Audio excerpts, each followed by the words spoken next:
All right. Good morning, everybody. Thanks for joining me.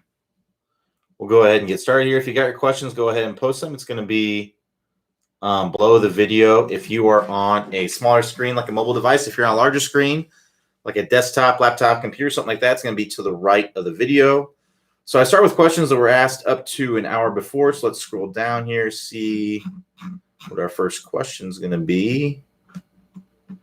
All right, so it looks like first question is going to be coming from Scott R. So if you happen to have posted your question, more than an hour ago, and you're here waiting to see your question get answered, and you'd like to get your question answered, all you have to do is copy and paste your question in there, and we'll answer it later on the office hours. The reason why I start with questions asked up to an hour before is I want to try to answer questions for people who I think are here actually waiting to see their questions get answered. So try to give precedent to those folks. So without further ado here, we'll start here with Scott R. So Scott R says, you have some warm-up exercises for us older golfers. So I can tell you what I basically do to warm up. So for me, and everyone's going to be a little bit different, but for me, my hips and my back are the things that really need to get loosened up the most. So what I'll do initially is I'll just take the club out like this and just start turning as much as I possibly can. You can see when I'm doing that, I'm letting my toe kind of come up off the ground. I'm like trying to let my hips turn as much as I can. I'm trying to reach the end range of motion. And I'm starting out slow, and I may try to start speeding it up. Right. So that's just kind of getting my hips and my spine moving. And then I'll actually start doing it in posture, right, to kind of get my hips and my spine moving in that way. So I'll do that just to get kind of loosened up a little bit. And depending on how tight you are, you may want to do it a little bit longer, right?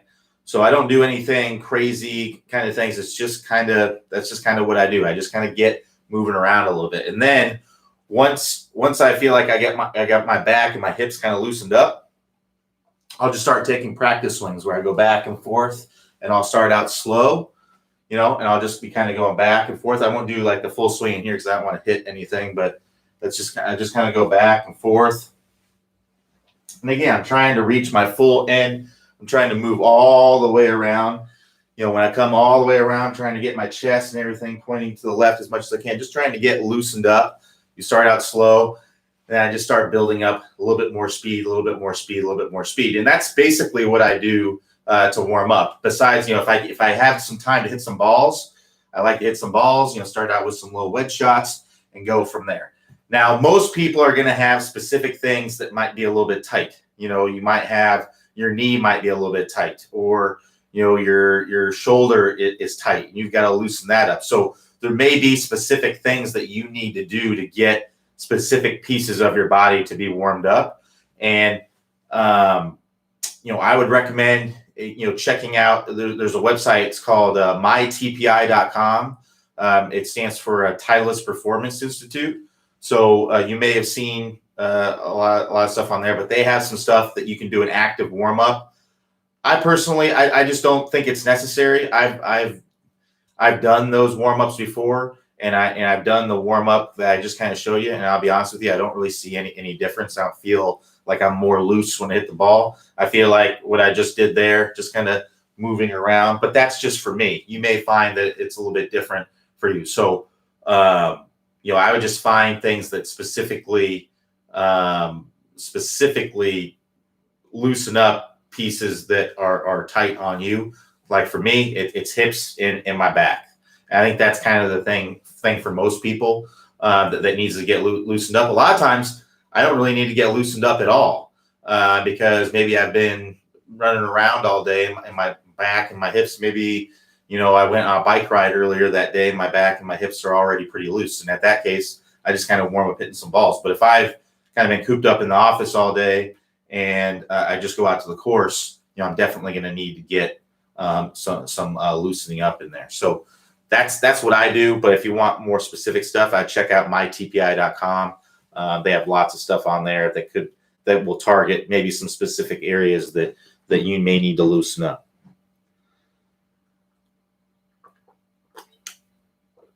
All right, so let's keep moving here. So Ali S says, please elaborate on the left foot movement during the downswing. I previously thought after weight transfer, the left foot eventually hold the most of the weight of the body. Yesterday, Clay posted a video stating that the left foot needs to open up during the downswing. Please clarify. Well, it really depends on your flexibility a lot in your hip.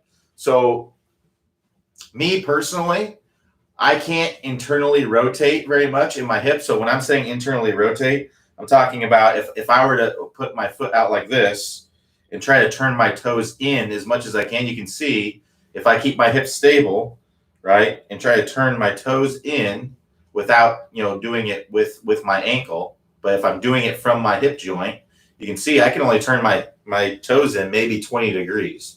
So if I set up with my feet square, all right, if I set up with my toes kind of squared off like this, and I come into impact, right, that's as much as I'm going to be able to open up my body because I'm hitting a stopping point. So what I have to do is I have to set up with my foot open, right, and then when I come through contact, I need to roll drive in my heel and kind of roll up in my foot. Otherwise, I won't be able to rip my body open the way I want to. So a lot of it depends on your flexibility. If you look at Roy McIlroy, he basically sets up with his feet square, and he can turn his hips all the way and get his hips even pointed probably left of the target and keep his foot square without even coming off the ground, right? That's because he has a lot of flexibility in his hip. He has the ability he has internal rotation there, whereas I have limited internal rotation in my hip. I can externally rotate pretty good, right? As you can see there, I can turn my foot out very easily and keep my hips square, but I can't turn my foot in very much. So what you want to do if you're in that situation, which I think most people are probably more on the side of limitations in that internal rotation department, what I do is I'd set up with that foot open, and then when you come down, drive in that heel and let the toes kind of come up as you're coming through. Some people are going to be more or less than others. Maybe you're slightly more flexible than me, and just opening up that foot is all you really need to do, and you'll be in good shape.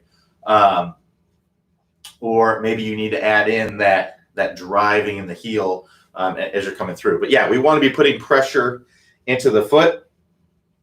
Then as we're coming in and as we're opening up, depending on how much flexibility you have, you want to let that foot kind of open up, let that heel drive into the ground, let that foot open up as you're coming through. So Ali S says, I started to lose distance on full shots using pitching wedge. It tends to start going a lot higher. Any corrections suggested? It sounds like you may be adding some loft if it's just going higher, right? So you may be coming in and kind of flipping and early releasing as you're coming in. That's going to add loft. It's going to make the ball go higher and not further. So you may want to work on getting a little bit more forward shaft lean, getting those hands a little bit more in front when you come into contact. Now, as far as what you need to do that, I'd need to see your swing for sure to know exactly what you need to do. But, basically what you need to do is get your hands in front. So that's what I try to do at first. Just try to get your hands more in front at impact to see if you can do that. Besides that, I'd maybe be looking for some drills on the website. Maybe search forward shaft lean on the website, something like that, to help you get your hands more in front. To use the search engine on the website, you can click in the upper right-hand corner. You should see a little box there where you can search forward shaft lean, and there should be some drills there to help you get those hands a little bit more in front and get that distance back with that pitching wedge. If you're on a mobile device, what you can do is you can still find that search function. You just click that link, that icon in the upper right-hand corner, and then that will expand a menu. And then if you scroll down that menu, you'll see if you scroll all the way down, you'll see the box where you can search forward shaft lean.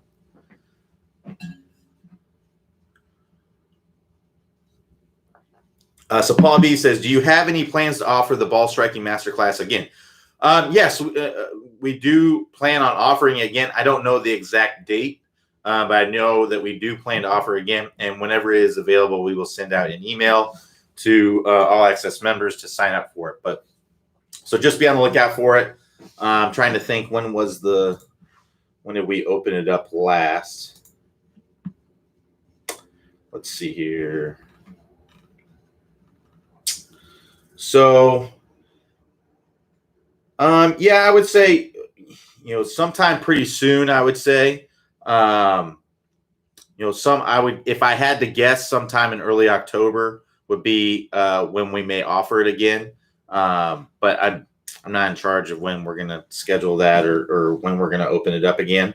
So I don't know the exact date, but I would say sometime in the next, 2 to 3 weeks, I would imagine, based on previous, how often we previously offered it, we should be able to offer it at some time at that point. Jeff G says, do I want forward shaft lean with the driver? Yes, but really a minimal amount. You don't want very much, because if you imagine if I'm hitting driver and I have my ball position, right? My ball position should be more forward in my stance. That's really the reason why we don't have that appearance of a lot of shaft lean, is because of the ball position. So if you kind of look here, try to get the ball in the screen here. If I have my ball positions more forward in my stance, more off my lead foot, if I'm coming into contact, right? If I had a lot of shaft lean, right, I would be like this. This would be a very difficult position to get into. So most people are going to be in this position right here, just a little bit of shaft lean at contact. Maybe a degree or 2 or 3 or something like that. What we don't want to have, we don't want to be like this, where we're kind of flipping and adding a lot of loft. Ideally, the way you want to kind of hit your driver is almost like hitting a top spin forehand, right? If you're playing ping pong, you're kind of hitting up on it and you're de-lofting it. So it's almost like you're coming in like this, right? Like you're hitting a top spin forehand. That's the feeling that you want to have with it. Now, that would be de-lofting it too much, right? This is an exaggeration, but that's kind of the same thing that you want to have when you're coming in. It's more like that. So I'm hitting up on it and I'm de-lofting it. What I don't want to do is I don't want to come into contact and hit up on it and then add a bunch of loft, because what that does is that just makes the ball go high with a lot of spin, and that's going to make you lose distance and roll out. So we almost want to have that feeling that we're hitting like that top spin forehand, right? We're coming in and just like that. I actually have a tennis racket here. You kind of want to have that feeling that you're coming in with the tennis racket, like this is the club face. You're coming in like that, right? So I'm hitting up on it, right? I'm hitting up on it, and I'm de-lofting it. That's going to allow you to get that. You're going to get that high launch from hitting up on it, but you're going to get that low spin from de-lofting it, which is going to make it go a lot further and then roll out more once it gets there, once it gets on the ground. So that's kind of the feeling that you want to have. If you're looking at yourself on video and you're seeing this, the shaft is leaning backwards, that means that you're adding loft, which is going to make you lose some distance, because you're adding spin and probably hitting it too high, especially if you're hitting up on it. Excuse me. All right, so let's keep going here. So Chet M says, when creating lag by sliding down the mountain, when do you shallow the club and incorporate the move? Excuse me. So that's going to be right away in the start of the downswing, is when you want to be when you want to be shallowing out the club, right? So that's right. You want to do that as soon as you possibly can. You want to be shallowing out the club. So let's go over what exactly creates that angle of lag, that huge angle of lag that you see. So it comes from basically 3 things. Number 1 is going to be this thumbs up position, right? So thumbs up. So if you look at here, if I put the club in my hand, that would be not a lot of lag. The club's kind of in line with my hands here. And now I have it kind of lagging behind my hands, right? And that's just from thumbs up. And when I go thumbs up, I want to have my lead wrist relatively flat, right? Or even bowed a little bit is good. And then I want to have my trail wrist extended, right? So that's going to be like that. That's that thumbs up position, right? So you can see I have a flat lead wrist. What I see a lot of people do is they do the opposite. They'll cup that lead wrist, and then they'll extend that trail wrist. They'll flex that trail wrist that creates that angle, but now I've really opened the face. If I cup my lead wrist, I really open the face. That can lead to a lot of issues. You're going to tend to come over the top. You're going to tend to early release to try to get that face back to square. So what we want to do is we want to make sure that we have that that lead wrist kind of more in a flatter, even slightly bowed position. That's going to get that face in a stronger position. In order to do that, I have to have my trail wrist in more an extended position.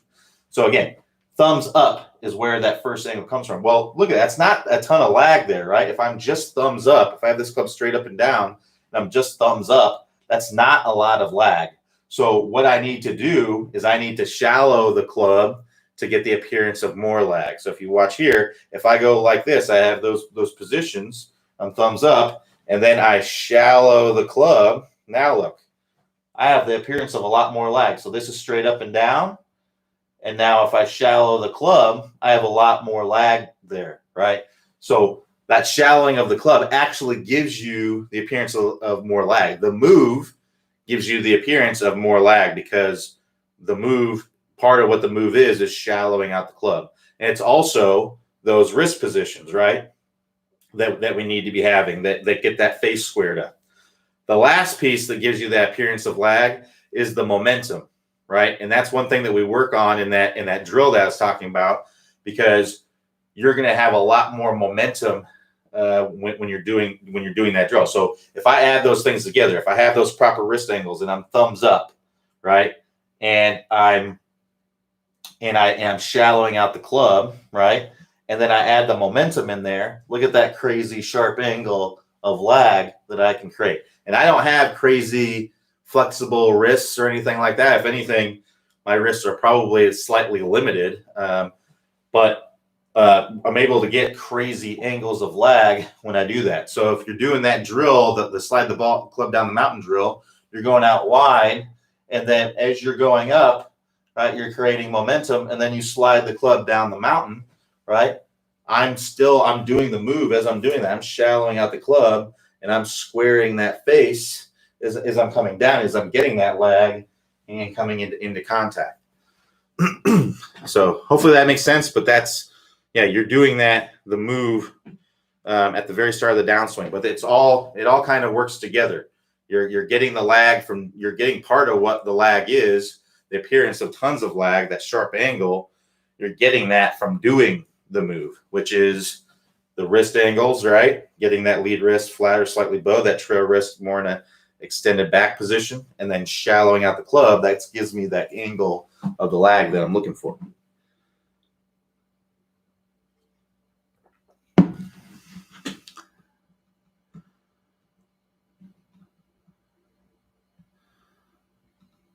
All right.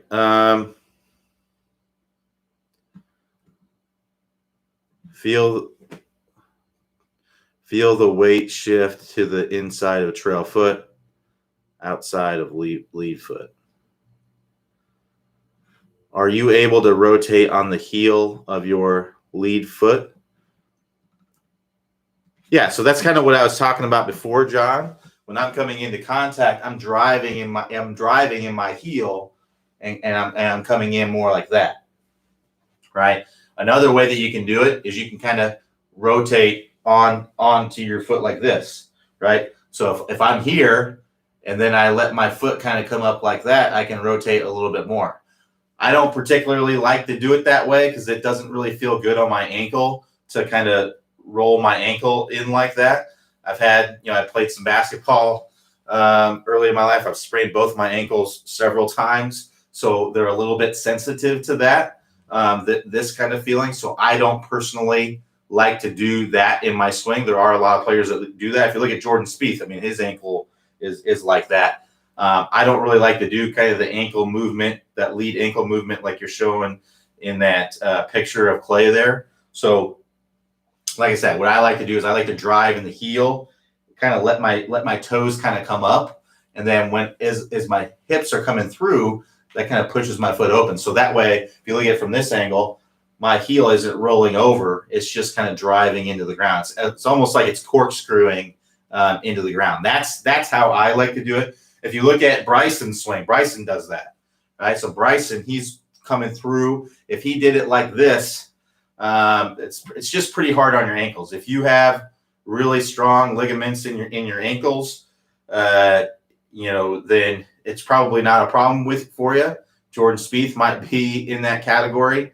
I'm personally am not because I just sprained my ankle so many times that my ligaments are shot in my ankle for the most part. So I gotta drive that heel into the ground to be able to get it to work. So Kev M says, "Hi Q, any tips to get backspin, please? I can't buy backspin if my life depended on it." So so what we need for backspin, number one is you if you're looking to get backspin, you need to use a good golf ball, a softer cover ball. You're not going to get much backspin with a top, a top or what's it called, top flight, or a pinnacle, or the really hard cover golf balls. You're just not going to get much backspin with those because they just don't get as much friction. And that's really what you need. That's what gets you the spin. It's friction. So that's number one. So like a Pro V1 would be a good ball. The Snell MTB Black would be a good ball to get spin with. The TaylorMade TP5 balls would be a good ball to get spin with. Bridgestone has some good golf balls that tour players play. Pretty much any ball that a tour player plays, you're going to be able to get backspin with. So that's what I'd be looking at, is making sure that you're using a good quality ball.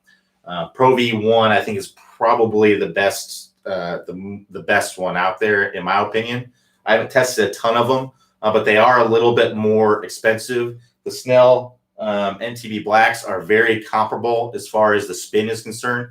It might be slightly less, but they're a lot less in price. So if you're looking for a good premium ball for not a premium price, I think the Snell MTB Blacks are a good one to go with. So that's number one. Number two is your equipment that you're using. You need to be using a clean wedge with a lot of loft. So somewhere in that 56 to 60 degree range is going to be where most people are going to be able to get the most spin. So that's what I'd be looking at, making sure you're not going to get much spin with a pitching wedge. If you're looking, it's just not enough loft to create that friction. So a wedge, and then a wedge that has very, very clean and sharp grooves. If you have a very old wedge where the grooves are really, really dull, it's not going to get you as much spin. So if you have a really, really old wedge, you may want to consider getting a new wedge that has some fresher grooves on it, and that can allow you to get a little bit more bite. But let's say this one here, this is a wedge I had. This is probably a wedge that's 10 plus years old. You can see how beat up it is. It's kind of dull. I wouldn't be able to get as much spin with this as I would, something fresh off the rack that has really, really fresh, sharp grooves. So that would be a part of it. So equipment wise, fresh grooves, and then you also want to make sure that they're clean. You cannot have any dirt in there. No dirt, no debris. It's got to be very dry, very, very clean. You want to feel like you can eat off your club face to be able to get the maximum amount of spin. So those are the prerequisites that you have to get the most amount of spin. The next thing that you need to do is your contact has to be good, right? And sometimes the conditions will not allow your contact to be good and be able to get spin. If your ball is in the rough, you're not going to be able to spin it. It's just because you have to get in, the club has to hit the grass before it hits the ball. If you have access to the back of the golf ball, like the best lie to get the most amount of spin would be a tight and dry lie. So like, if you were on a green, right, that's actually the best place to get spin is on a green, because it's a super tight lie. And if the green is dry, right, then that's even better. That's going to give you the most amount of spin if you can hit off if you hit off something like that. Obviously, we're not hitting wedge shots from the green very often, if ever. But a tight, dry lie is going to be the best, because it's going to give you the best access to the back of the ball. So don't expect to be able to get a lot of spin if you're hitting out of the rough, or even if it's kind of shaggy fairway, right? It needs to be tight fairway. And that's why a lot of the tour players, you see them get wicked amount of spin, because they're usually playing from fairways that are very tightly mown fairways. And a lot of the courses that I play a lot of public courses, and even the club course that we play at, sometimes it grows a little bit, and you don't always have great access. So the lie plays a huge difference. If it's wet, even if it's tight and it's wet, if you hit any of the ground before the ball, that moisture is going to get on the face. That's going to make that ball slip. So you're not going to get as much spin. So dry, tight lie conditions. And then when you have those conditions, you have to make ball first contact. That's really what it comes down to. If you're hitting the ground at all before the ball, you're going to be getting moisture and debris on the face, which is going to make it's going to fill up the grooves, and it's going to make the ball slip. So you have to make ball first contact. So if you do those things, you'll get spin, right? So wedge, good golf ball, high lofted wedge with clean grooves and fresh grooves, and then a good lie with where you make clean contact. And if you want to learn the technique to make clean contact on the ball, I'd recommend going to our wedge system and working through the drills there to make sure that your setup and your technique is correct with the wedge to get clean contact. But that's what has to happen to have spin. I imagine you're not getting spin because one of those things is happening, or a combination of those things is happening.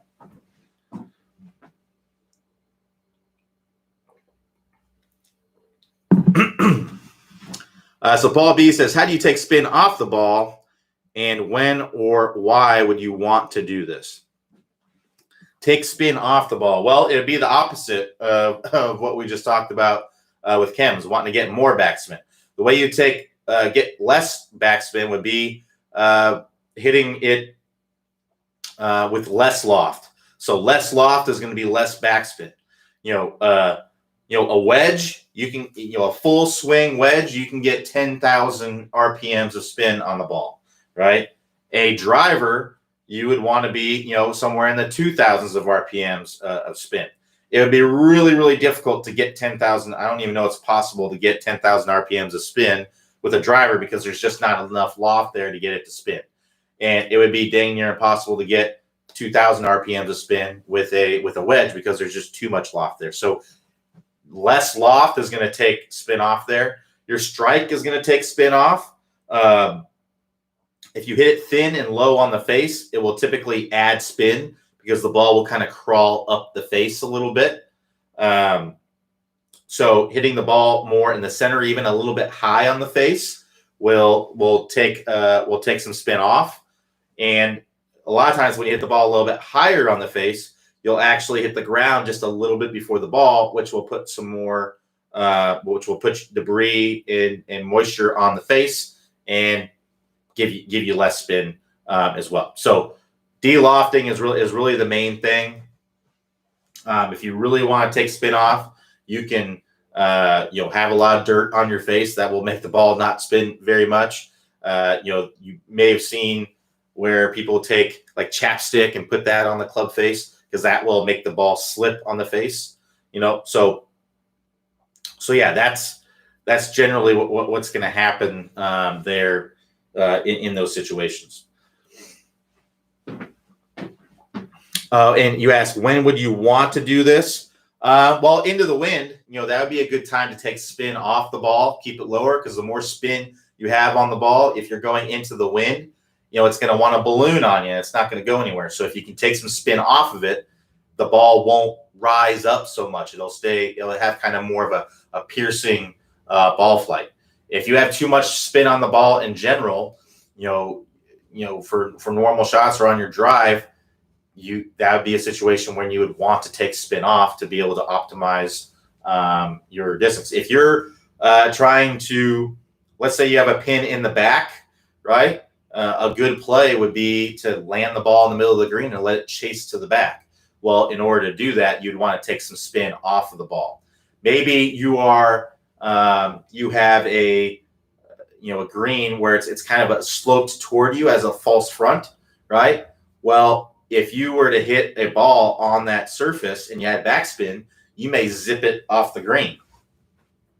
And it may be a situation where you may want to hit one a little bit lower. There's actually a par 3 at a course I used to play all the time that had you hit a wedge into it, and it was actually below your feet too. So you kind of hit down into it, and it was a wedge, and it's the green kind of sloped toward you a little bit. So if the pin was in the front, you had to land the ball in the back of the green, which can be a little bit dangerous because there was a drop off behind the green, which can be a little bit dangerous. And then you would have to spin it back. So I did that for a long time. And I just thought, man, there's got to be a better way to play this hole. So what I ended up doing is, instead of hitting my 56-degree wedge, which is about the perfect club for that distance, what I started doing is I started using my pitching wedge, and I just choked up on my pitching wedge and took kind of like a 3/4 swing with my pitching wedge, and that took spin off the ball because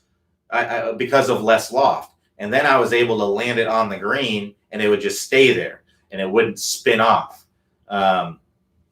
So that would be a situation where you may want to do this. If you have a green where the ball's spinning off on you, and you may want to take a little bit more club, choke up on it, and maybe a little less swing to take the spin off, to get it to stick on the green.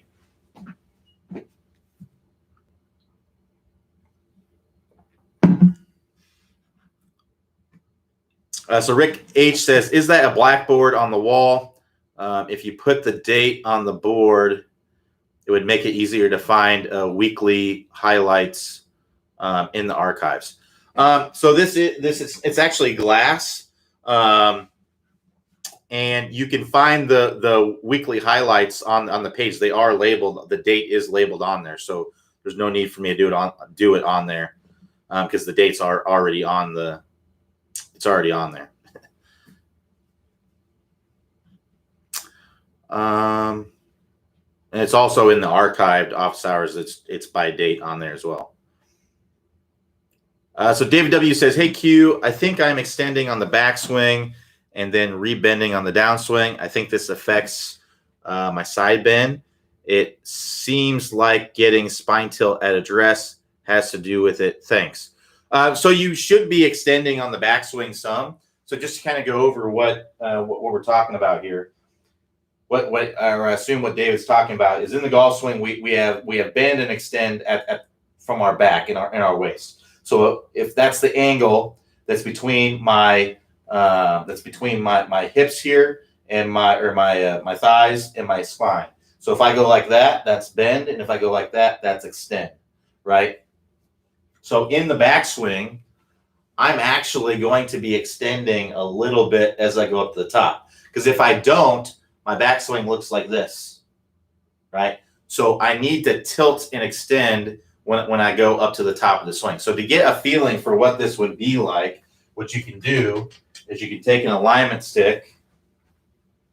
All right, you can keep it up. You can put an alignment stick here, have a ball, and you would have this ball, you'd have this ball about 2 feet on the inside of your stick, and then you sit up to the ball like this.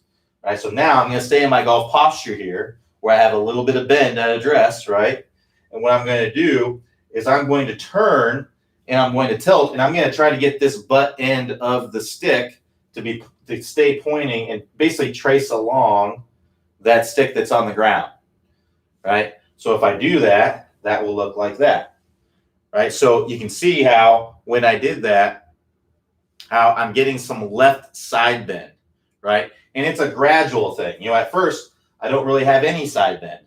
If anything, I have a little bit of right side bend, right? If anything, I have a slight amount maybe of right side bend from getting my spine tilt, right? But as I go up to the top, I'm actually getting some left side bend as I'm staying in my posture.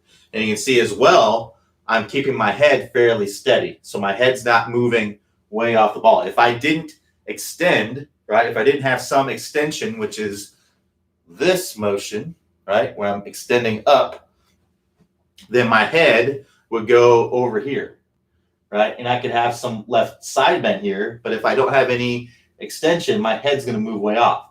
So I actually need to have some extension there, so as not to move my head way off the ball, right? So that's kind of the feeling that you're going to have. You're bending and you're extending a little bit as you go up to the top. You're tilting down a little bit as you go up to the top, and it's a gradual thing, right?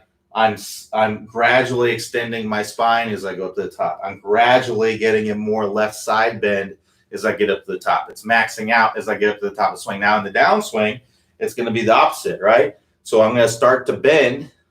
I'm going to push my hips back. I'm going to be bending, right? Now I'm losing my left side bend as I'm starting down, right? And then I'm gaining right side bend as I'm coming down even more, right? And then I'm starting to extend as I'm coming through the ball, and then I'm coming up through into the full finish. So like I said, a good way to kind of get that feeling is to set up like this, right? Have that alignment stick, a couple feet outside your feet, they're outside the ball, put the club across your shoulders, and then let that club kind of trace down. Now, this is probably steeper than what you would actually be. This is more like the downswing. You would typically want to be this steep with your shoulder tilt. And the downswing would be a little bit less than that. So you could actually, place two sticks here, one that would maybe be like a foot or two on the other side of that one. And you would trace that in the backswing, and then the downswing, you'd trace the steeper one as you're coming through. But that's to kind of give you an idea. And it helps you to trace the line because that's going to give you a gradual tilt, right? What I don't want to do is go up to the top and then side bend right away. And now you can see if this line was tracing, it'd be going like this. It wouldn't be tracing with that. So I want to be tracing my shoulders, right? My shoulder plane along with that. That's going to be a gradual right side bend, not a right side bend and then turn. That's going to be real tough on your back. Not to mention, you're going to drop kick shots. You're going to hit chunks and thins, and you're going to have trouble being consistent.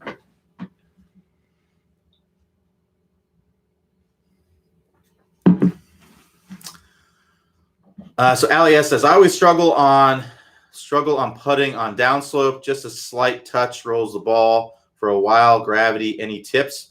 You really just got to go practice it, develop some touch. That's what I'd recommend doing. Just go to your practice putting green and practice those downhill putts. Just getting a feel for how hard you need to hit those putts. It sounds like you're just hitting them too hard. You're just kind of hitting them like it'd be a flat putt. So I would just kind of practice developing some touch by going to the practice screen and practicing those. So David W says, more info on your recent video with spine tilt, trail arm, under trail hand, back at 50%. I kill the ball. As I strengthen the stroke, I start to hit it less solidly. So I would just look at, what's it's hard for me to say without seeing your swing, but I would just look at it on video, see the difference between kind of your half swing and your full swing, and see in your full swing where it's try to pick out where it's kind of breaking down and where you're not able to get to that same point in the 50% swing, right? Try to see where it's breaking down, and then really try to focus on that. So I'm not sure if it's a 50% length swing or a 50% speed swing, but either way, I would try to see where it's breaking down, and then maybe try a 75% swing, right? Trying to replicate the same kind of position, because it usually doesn't work out to where you can just do something at 50% and then 100% you're going to get it. Usually you have to go 50% and then you get to where you can do it at 70%, 75%. Then you get to where you can do it almost full, and then you have to kind of gradually progress your way up to it. So Tim S says, I keep pulling the ball with my driver and 3-wood off the tee. I've been using the move that Clay talks about, visualizing wrapping the club head around the ball, any fixes. Well, if you're hitting a pull, that means that your club path is out to in. So when I say club path, I'm talking about the direction the club is moving through impact, and then your face is in line with that path.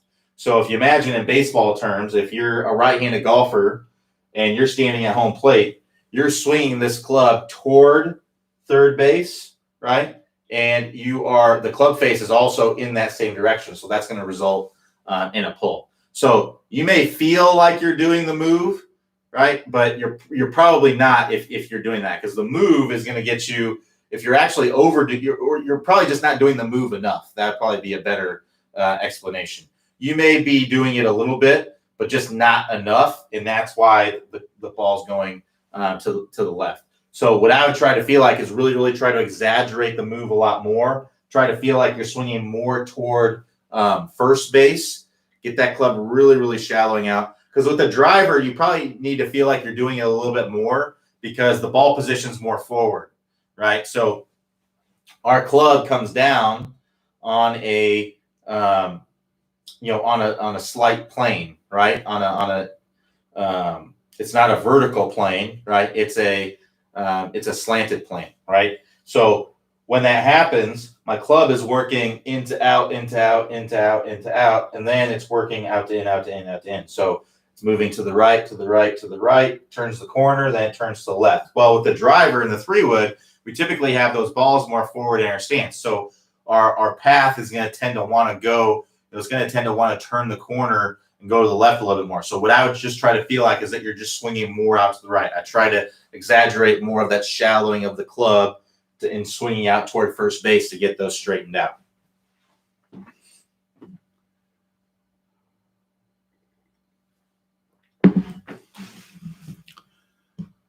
So Robert B says, Q, I can just go over approximately 80 degrees shoulder turn during a driving range session, but I've shown a noticeably shorter shoulder turn in my backswing for at least my first 9 holes. Do you have any kind of 5 minutes to tee time special exercises to help? Q, I can just go over 80 degrees shoulder turn. Shorter turn in my backswing. First 9 holes. I would say it's not a. I would say that it's not something that you need to do in the 5 minutes before your tee time. I would say that it's more of, when you're on the range, you're able to focus kind of on, I'm guessing you're focusing on getting that big shoulder turn, right? And you can get in a groove and you're hitting shot after shot after shot. So what I'd recommend doing is just do a rehearsal swing, kind of a practice swing where you're really exaggerating getting as much shoulder turn as you can before, every full swing kind of shot, especially your drives. So what I would do is just be aware of it. Whenever you're working on something and you don't have something that you're trying to incorporate something in your swing, it's not just going to automatically make its way into your swing. You have to kind of do a rehearsal to kind of get to instill that positive movement before you do it. So you may see this on TV, right? You may see tour players, they may do some sort of rehearsal before a swing. What was it? Sergio Garcia in the Masters, right? Before he would hit a shot, he would take his arm, and his lead arm, and put it over his trail bicep there, and he would kind of take some swings. And I think maybe his arm was like flying out away from him or something like that, and he was working on reinforcing what he needs to do with his trail arm. So you may have seen some swings. I've seen some swings to Alex Noren where he's coming down and he's really going like this, right? So I think he was, I looked at his swing too much, but I would imagine he was doing that because he was opening up too early and getting his hands out in front and coming down steep on the ball. So I think he was feeling going like this, right, to help him get his hands in the right position. I've seen Justin Rose do a very similar thing. I've actually heard him talk about that, him trying to let his arms drop more because he was just opening up too soon, too quickly. So you want to rehearse certain things. So what I would do is if I was in your situation and I was working on making sure that I get a big shoulder turn, what I would do is, maybe before a drive, I'd be kind of standing behind the ball, and I maybe do a rehearsal where I focus on getting a big shoulder turn, right, and taking a practice swing, and then I'm going to step up to the ball with that same positive feeling and try to replicate that same big shoulder turn that I just got. So that would be what I would recommend doing, just doing a rehearsal before every swing.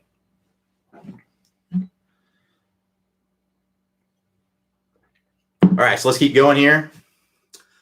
John says, why do you think guys who played baseball or hockey are able to generate such high swing speeds? That's a good question. So it's mainly because they know how to use their body to create speed, right? So a hockey player with a slap shot, they're using their legs and they know how to sequence their body to get the power in the slap shot. A baseball player, right, a batter, right, they know how to sequence their body to get power. A pitcher knows that, a lot of pitchers are great golfers as well. John Smoltz, I think, is like a scratch golfer, right? There's a bunch of other pitchers as well, but they know how to sequence their body, to get the fastest pitch. So, these professional athletes, they know how to sequence their body and to get powerful athletic movement. So it's the same thing in the golf swing. And not to mention, a lot of these guys are big individuals. They're genetically, they're even if they didn't play professional baseball or hockey, most hockey players are not little guys. They're pretty big guys, at least the ones that I've seen anyway. But yeah, that's part of it as well. So that's the main thing. They just know how to sequence their body to get power, because you have to play those sports at a high level. You have to be able to do it in those sports as well.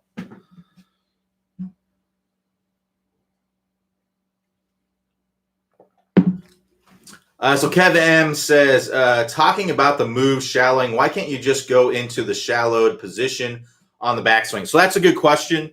The reason for that is because it only matters if you do it in the downswing. So you can do it in the backswing too, as long as you do it in the downswing as well. The problem with that is that it's usually more difficult for people to shallow the club in the backswing and then also in the downswing, because the forces and the momentum and everything, they're just not working with each other, right? So let's say I bring the club way inside, right, and I get this club really, really shallow. Well, if I get to the top of the swing, what's the first thing I'm going to want to do? I'm going to want to steepen it, right? And it can work. There are some players that bring it really, really shallow in the backswing and then steepen it slightly in the downswing. And when I say steepen it, I don't mean that they are getting steep. I mean that they're moving it from a shallower position to a steeper position, but that position is still where you want to be. So if you look at, for example, Ricky Fowler would be someone who does that. So Ricky Fowler brings this club up like this, right? Here's Ricky Fowler at the top of the swing. So it's really shallow. If he shallowed it from here, it would be too shallow, right? He'd be way under. So what he does is he steepens it a little bit, but you can see when he does that, it's still in a good position, even though he's going from there to there. I say Daniel Berger does it kind of. Daniel Berger gets it here, and then it's basically already in he doesn't really shallow it much from there, or excuse me, steepen it much from there, but I do believe he steepens it slightly from that position. There's just not a lot of players that do that. It's also, I would say, it's not the most powerful position for most players. That's why a lot of players don't do that. What I see most people do when they try to shallow the club in the backswing is they get it here and it's shallow, but then they steepen it right away. They steepen it too much. They're not getting it shallow enough to be able to steepen it. They're getting it in a shallow position, and then they steepen it from there, and they come down steep. Most people, and this is why you see most tour players do it this way, they have a slightly steeper backswing. So this club kind of goes up, up, up. And then the downswing, it starts to shallow a little bit when they're coming down. Now, some players do it a lot. If you look at Jim Furyk, Matt Wolff, they go super steep, right? And then they shallow it in the downswing. So they're shallowing it a ton. So it just depends on the player. You can do that. But the key to think about here is that it has to be in a shallow position in the downswing. It doesn't necessarily have to be shallow wing, right? If you're really shallow, you can steepen it and still have it in a shallow position like Ricky Fowler, but it's just really, really difficult. Ricky Fowler has a very unique swing. You don't see a lot of players with that kind of swing, because it's just, that's what he does naturally. Now, if it's something that you do naturally, heck yeah, go for it. That's what you should do. But, Daniel Berger, he kind of does that a little bit as well. But, he played a lot of tennis. I think his dad's actually like a tennis pro or something. And he said that his golf swing is very much like he kind of uses the same kind of movements that he does in tennis. So it's kind of like you're up here and then you're going like that. It's kind of the same thing that he's doing there. So that's where his swing kind of came from. If that's something you do naturally, if you can get it in that shallow position, then good. But most people are going to benefit more from having a slightly steeper backswing to a shallower downswing, just because things are going to be moving in the right direction. Whereas if I go like this, things are going to want to work in a steep position, which is exactly what you don't want to do. It doesn't matter if you're shallow in the backswing if you're really steep in the downswing.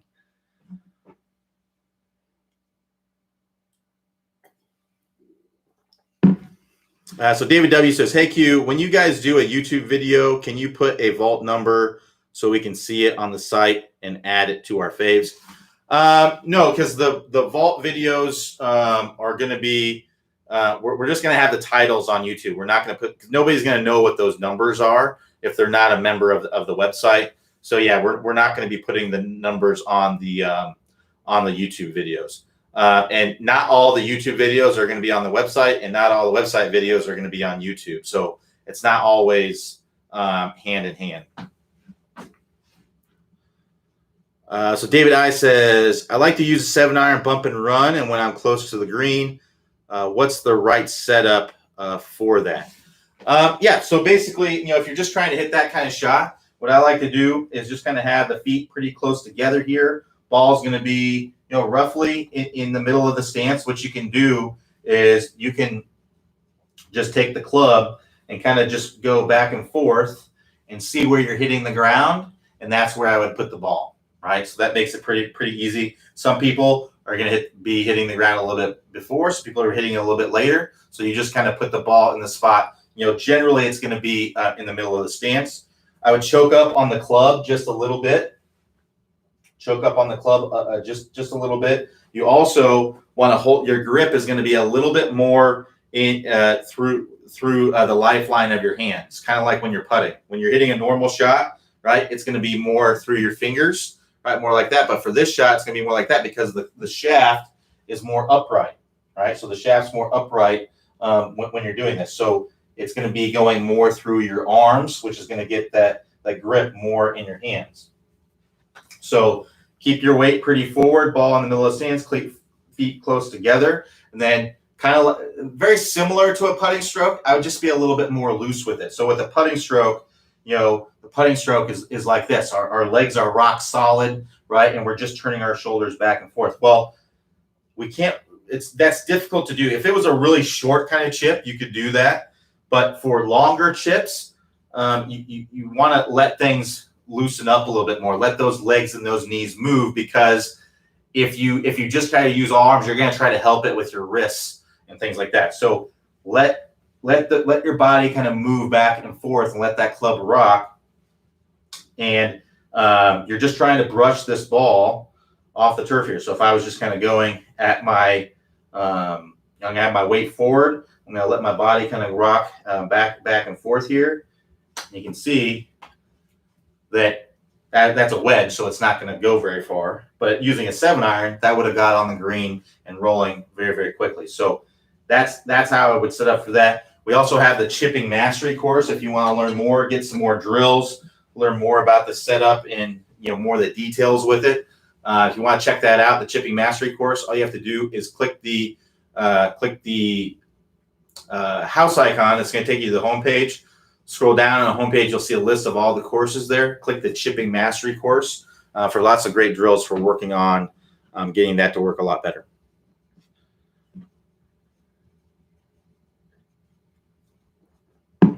All right.